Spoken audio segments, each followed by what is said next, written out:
yes.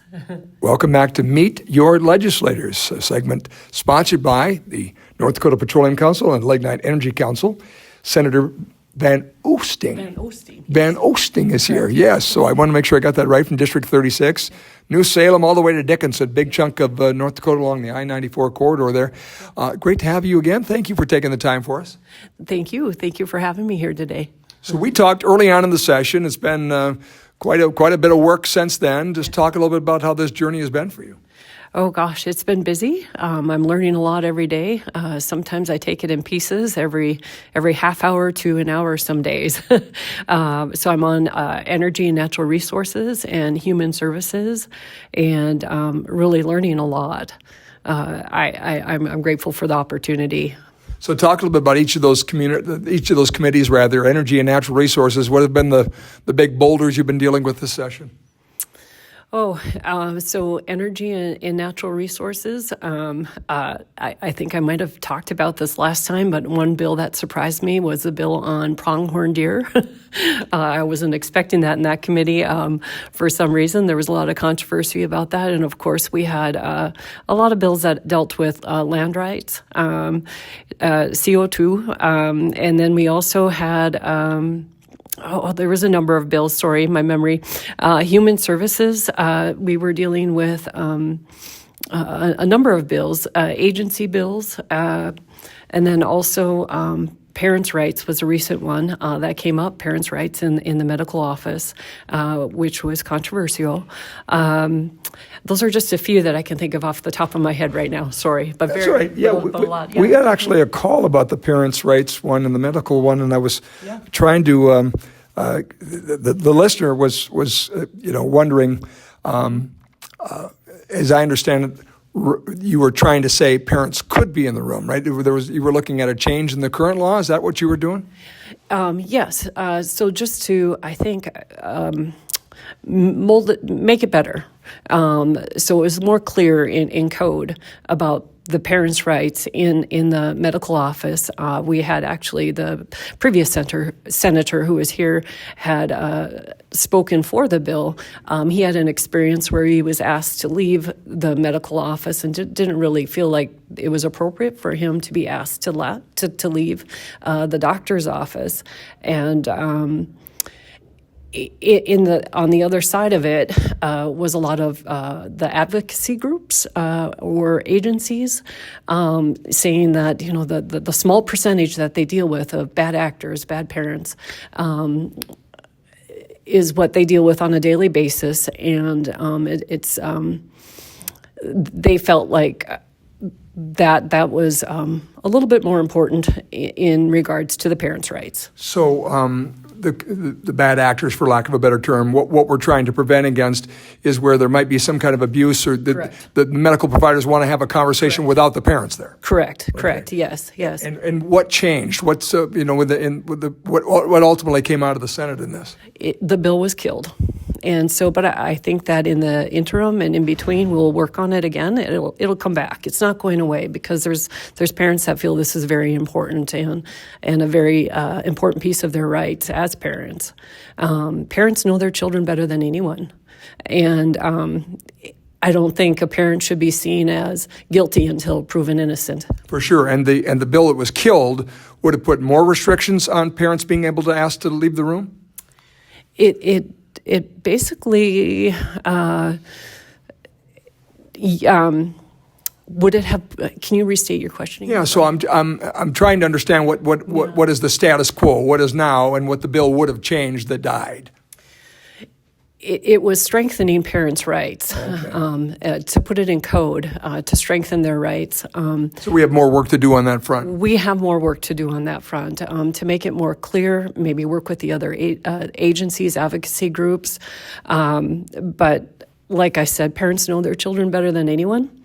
And I think it's important to acknowledge the 99%, somebody from one of the advocacy groups said, 99% of the parents are good. It's that 1% that they deal with on a daily basis, and it's raw and it's personal and it's sensitive for them. And I understand that. I had a sister who worked for one of those agencies, but I also understand the importance of parents' rights being respected. I had a friend who told me that recently she had taken her 13-year-old daughter to the doctor's office. And there was an 8-page form. If she had left her alone, she said on the first 3 pages, if she wasn't there with her daughter, she felt like she could easily have gone down a road with thoughts that might not have aligned with her values, her core values, their ethical and moral values that they feel are important to their family. So parents just belong in that room and part of that conversation. Parents belong in that room and part of that conversation. And I respect those folks in the medical industry. I have family in the medical industry, and I think, some of those family members would say, yeah, it is important for parents to be in the room. So, yes. Did you come into the session with any particular desire to make a difference in any particular area? Yes, individual rights, very important to me, landowner rights, and protecting life from birth to death. And give yourself a report card. How to go this session on those fronts? So far, so good. I feel pretty good in my votes and where I stood on things. So I feel good about that. The property tax debate has been one that has dominated a lot from the very beginning of the session. Now we're at the crossroads, obviously, to find out, is the Senate version going to prevail with $1,250 per primary residence tax credit, or is the House version, which is currently at $1,450, which do you prefer? I think I prefer the $1,450. That was my vote on the floor.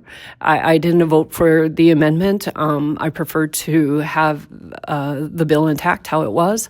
And I believe we have another bill coming forward from the House that, maybe they'll meld something together and work for a compromise there in that bill.